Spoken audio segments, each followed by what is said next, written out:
Assalamualaikum warahmatullahi wabarakatuh. Terima kasih. Kita ketemu lagi sekarang di event maternity class ibu-ibu sekalian yang sedang hamil, usia kehamilan dari awal mungkin atau pertengahan atau di akhir.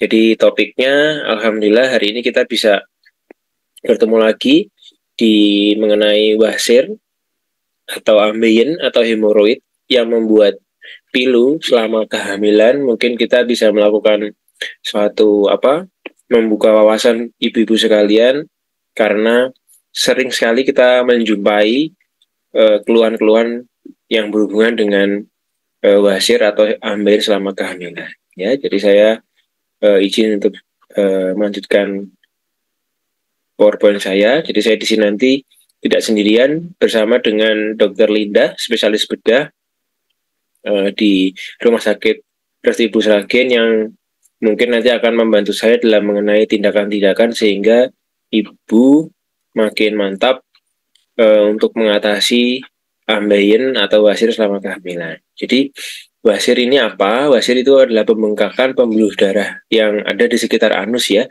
Bisa rasanya akan membuat buang air besar menjadi tidak menyenangkan atau mungkin nyeri saat terutama saat hamil.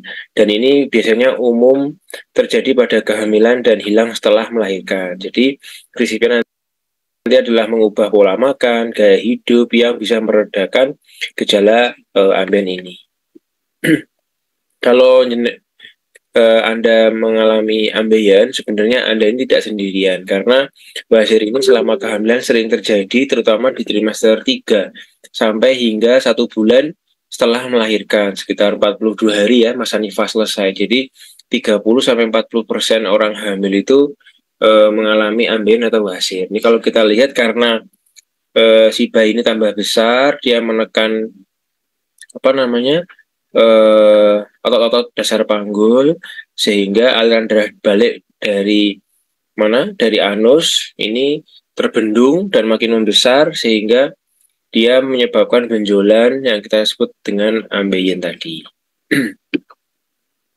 Nah, ini saat kehamilan tadi. Jadi kalau biasanya tidak ada yang menekan anus atau rektum, daerah sekitar dubur ini, bayinya tambah besar tadi, bendungan di dalam aliran darah karena hormonal, pembuluh darahnya makin terbendung, kemudian tekanan makin tinggi, sehingga dia akan membesar, membenjol baik di dalam maupun di luar. Sini ada garis linea dentata yang seperti gigi, ini adalah batas daripada bantalan daripada anus itu.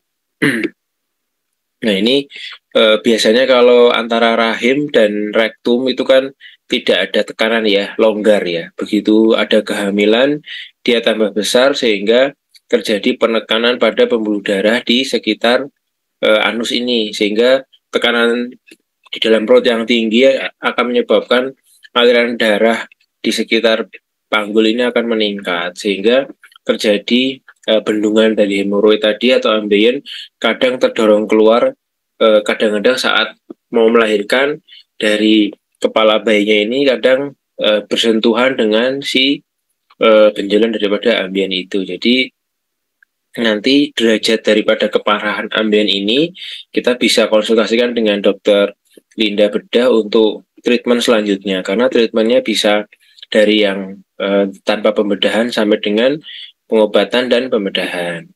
Jadi ibu-ibu harus paham saya mengalami wasir apa tidak ya.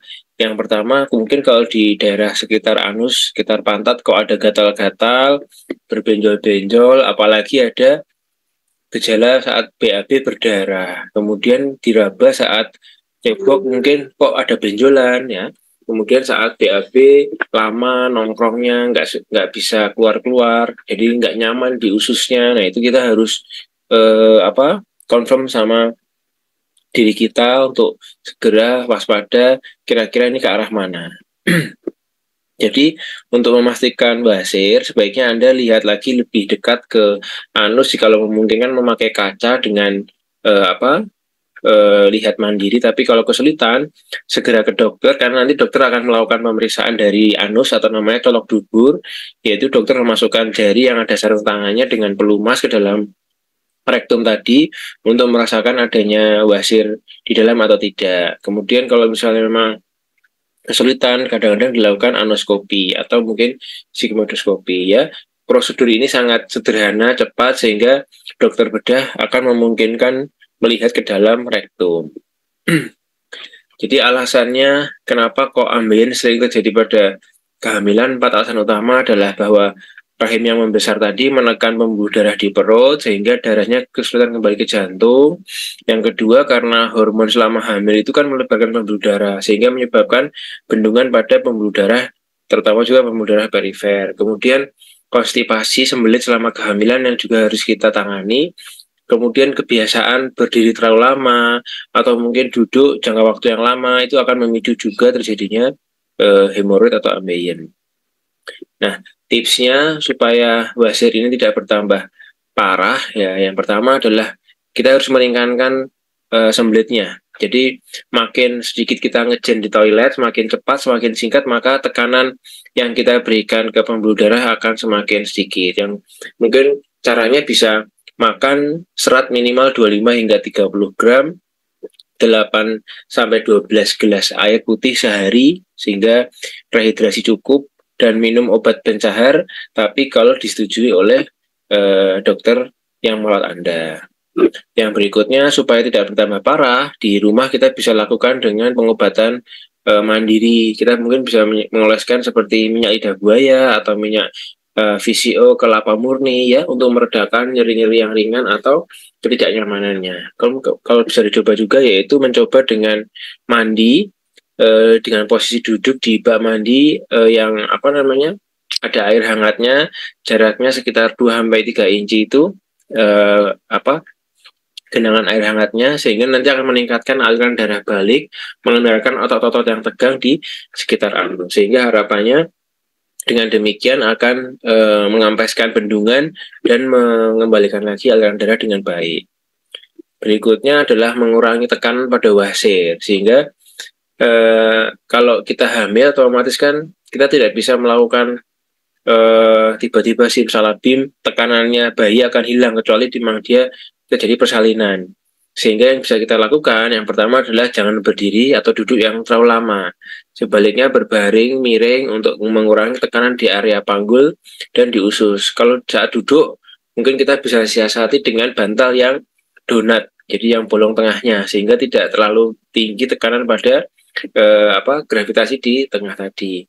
Kemudian jangan mengejan atau lama-lama di toilet. Mungkin kebiasaan di toilet BAB sambil pegang handphone berjam-jam itu juga tidak bagus, sehingga kita harus fokus untuk meredakan sembelit saja ya. Nah, tadi untuk tidur sendiri memang manfaatnya selain mencegah kehamilan, juga penelitian menunjukkan kalau mulai usia hamil 28 minggu tidur yang miring itu menurunkan resiko kematian janin juga. Miringnya mau ke kiri mau ke kanan sama-sama baiknya. Nah, kalau misalnya saat bangun dalam keadaan telentang, tidak usah takut, tinggal berguling ke sisi samping, baik kanan atau kiri, sehingga tekanan ini juga bisa berkurang, baik tekanan ke pembuluh darah anus maupun juga tekanan pada aliran darah dari jantung ke rahim untuk memberikan makan dan memberikan oksigenasi yang baik pada bayinya. Nah, ini tadi yang kita tunjukkan bahwa di saluran ujung daripada pencernaan kita, di rektum dan di anus ini, kalau misalnya tekanan tadi berlebihan akan jadi benjolan baik di dalam maupun di luar. Dokter akan melakukan pemeriksaan dengan pemeriksaan colok dubur tadi dengan jari yang sarung tangan tadi, nanti dengan pelumas, sehingga dokter akan meraba derajatnya, kemudian lokasinya. Nah, nanti kalau wasir ini terus-menerus mengganggu, berdarah, dan membuat pilu, sekarang jangan khawatir, ada pengobatan dengan pila untuk menghilangkan pilu ibu-ibu semua. Nah, pila ini tindakan yang tanpa operasi, tanpa sayatan, dan cukup 5 menit. Mungkin nanti akan dijelaskan lebih lanjut oleh Dokter Linda mengenai pengobatan pila. Prinsipnya adalah dari ambien itu nanti akan dilakukan penyuntikan untuk mengempeskan daripada benjolan, jadi namanya skleroterapi. Kemudian setelah disuntik akan diikat sehingga nanti dalam 5 hari ke depan mungkin akan rontok sendiri sehingga tidak perlu dilakukan operasi. Atau berikutnya nanti ada juga tindakan yang akan dikenalkan Dokter Linda namanya stapler. Stapler ini juga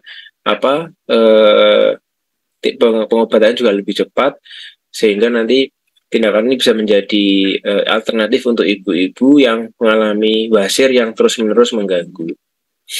Nah, ini contohnya mungkin keadaan ambeien yang sampai keluar grade-nya lumayan tinggi sehingga setelah dilakukan tindakan benjolannya sudah hilang sehingga sudah bisa untuk buang air besar secara biasa dan tidak mengganggu saat posisi posisi duduk sehingga lebih nyaman. Jadi pesan yang saya ingin sampaikan, jika ada gejala tanda yang tadi kita sampaikan dirasakan sama ibu sekalian, waspada dan segera periksa.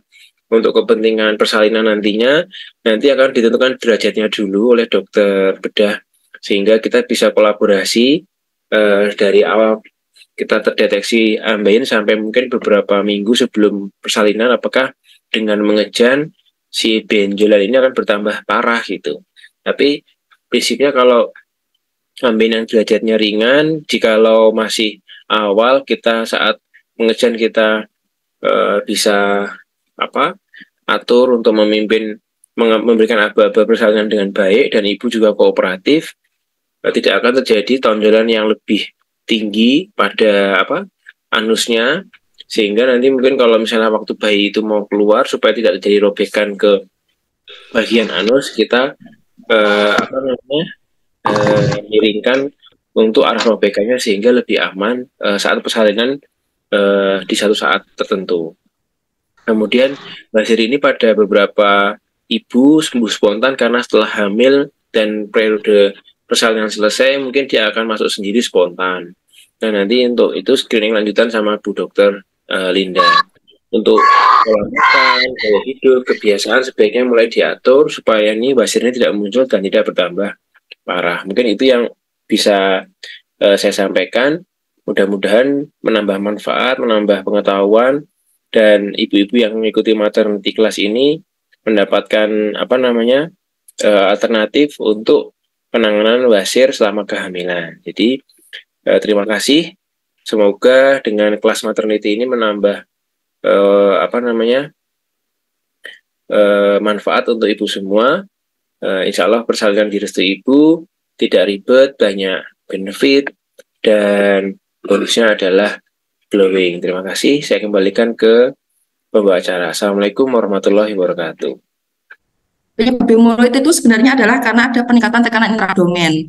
Entah itu disebabkan karena tekanan karena seperti yang tadi karena kehamilan atau misalnya ini bisa terjadi juga pada misalnya orang yang tidak hamil pun kenapa bisa terjadi hemoroid karena ada peningkatan dari tekanan intraabdomen. Misalnya pasien itu kalau misalnya pada pasien laki, misalnya dia karena punya prostat, akhirnya dia bipisnya mengejan, BAB-nya juga mengejan, bisa timbul hemoroid. Atau misalnya pada pasien hernia, karena dia mengejan, timbullah hemoroid juga. Misalnya pada pasien PPOK juga bisa, bahkan PPOK juga bisa ya, karena ada peningkatan tekanan intraabdomen. Pokoknya semua yang menyebabkan peningkatan tekanan intraabdomen bisa menimbulkan perubahan anatomis pada vena-vena yang letaknya di perifer, salah satunya di hemoroid ini. Hemoroid ini kenapa kok mudah terjadi pembuluh darah yang melebar di anus? Karena secara anatomisnya dia memang katup venanya itu lebih sedikit dibandingkan dengan tempat lain. Sehingga di daerah sini sering terjadi pelebaran. Selain itu, dia letaknya juga tidak dilindungi oleh muscle, oleh otot. Sehingga kalau misalnya ada pelebaran, dia langsung aja keluar. Gitu. Ini sebagai tambahan ya. Saya terlalu cepat tidak ya? Mboten, Dok. Tidak, Dok. Ya, jadi kuliah, Dok. Izin ya, Dok. Terus kemudian Eh, Kalau pada ibu hamil ya karena ada peningkatan tekanan intraabdomen yang seperti tadi dijelaskan, dia akan bisa menyebabkan pelebaran pembuluh vena ini. Selain itu juga karena perubahan hormonal juga. Nah, kapan eh, kita itu eh, kapan kita mendeteksi adanya hemoroid ini? Ini sebenarnya ada gradingnya ya. Jadi hemoroid itu dia pelebaran plexus vena ini dia itu eh, ada tiga tempat. Ada tiga tempat. Kalau misalnya kita dalam posisi tidur, misalnya kita dalam posisi tidur nih, os pubis ada di atas ya, pubis di atasnya kita, itu ada pelebaran itu di tiga lokasi, kita menyebutnya jam 11, jam 3, dan jam 7. Itu kalau misalnya kita dalam posisi tidur ya, wanita dalam posisi tidur, ospopis ada di atas, terus kemudian kita kalau mengeceknya itu di 3 jam itu, karena itu adalah pelebaran dari plexus hemorrhoidalis ada di situ. Nah, terus untuk gradingnya sendiri itu sebenarnya tergantung dia hemoroid internal atau eksternal. Kalau yang eksternal itu nggak ada gradingnya ya, karena dia udah letaknya di luar seperti pointer ya tunjuk ini. Jadi kalau di luar ini sudah hemoroid eksternal. Kalau yang di dalam ini hemoroid internal. Nah, hemoroid internal ini dia dibagi menjadi 4 gradingnya. Yang pertama itu dia tidak muncul adanya benjolan, tetapi pasien merasakan nyeri atau gatal atau ketika BAB dia keluar darah.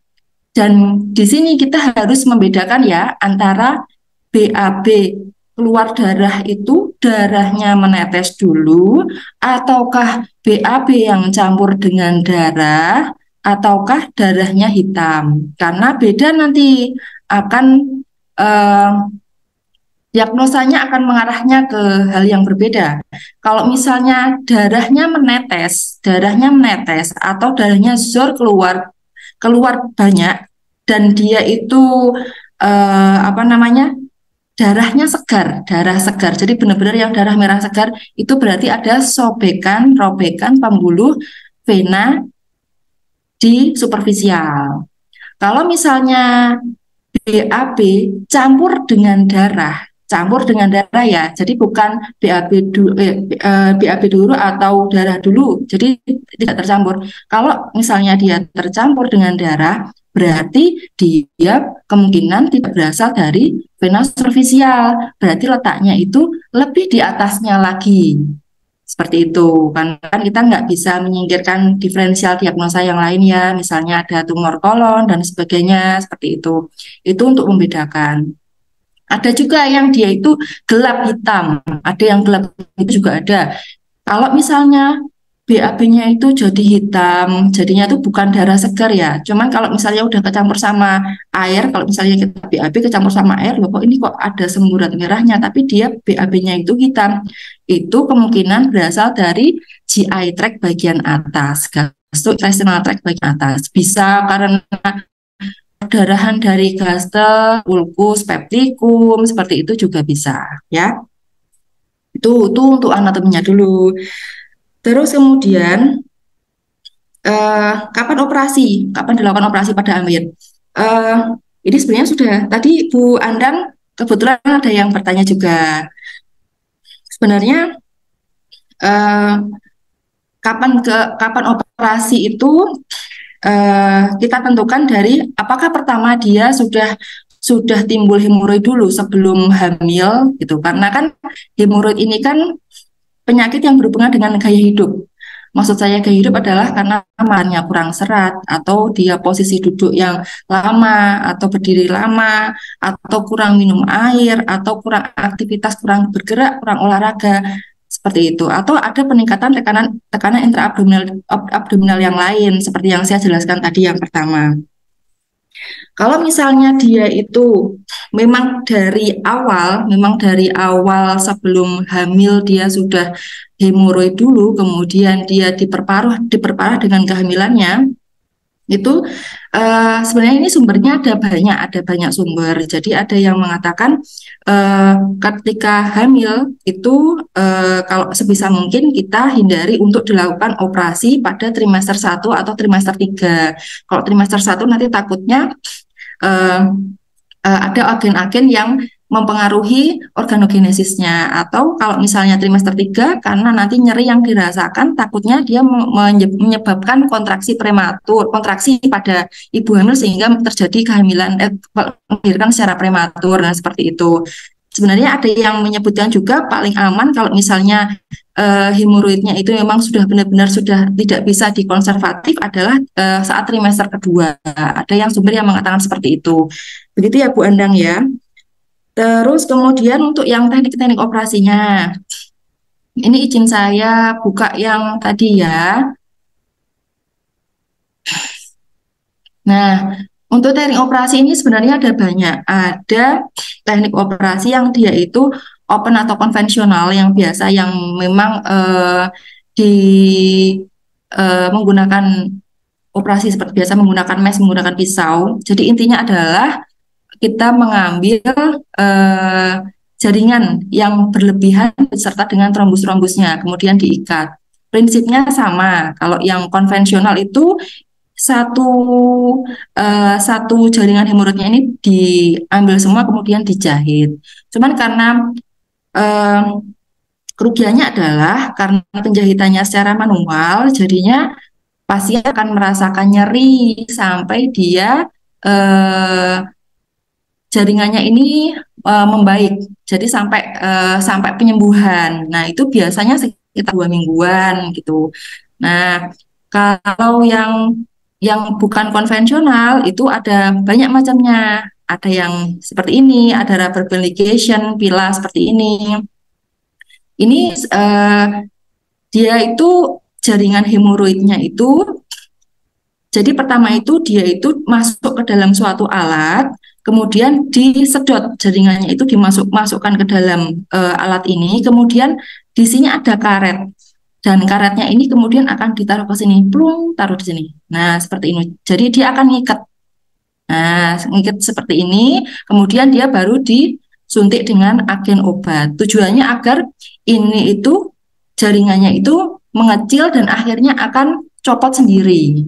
Seperti itu. Di dalam 5 sampai 7 hari, semingguan lah, ini nanti lepas sendiri. Seperti itu. Itu kalau yang rubber band ligation. Tapi ini pun untuk yang gradingnya yang grade 3 biasanya. Kalau grade 4 yang sudah benar-benar terbuka, itu kalau pakai rubber band itu susah karena banyak tempat yang harus di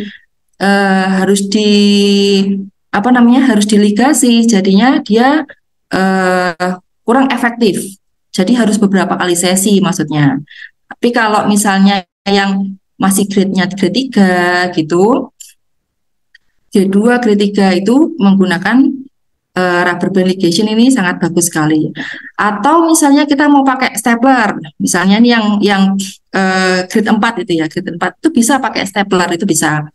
Lebih enak karena kalau stapler ini semua jaringan nanti yang kelebihan jaringan itu nanti akan masuk ke dalam staplernya ini, kemudian akan kayak di staples gitu, kayak di staples gitu, krek gitu, nanti langsung protol sendiri gitu. Seperti itu. Kalau laser ya di laser ini. Itu. Terus kemudian apa lagi ya? Sudah. Ada yang misalnya ada yang mau ditanyakan, monggo bisa chat atau saya kembalikan dulu ke kalau yang itu yang grade 4.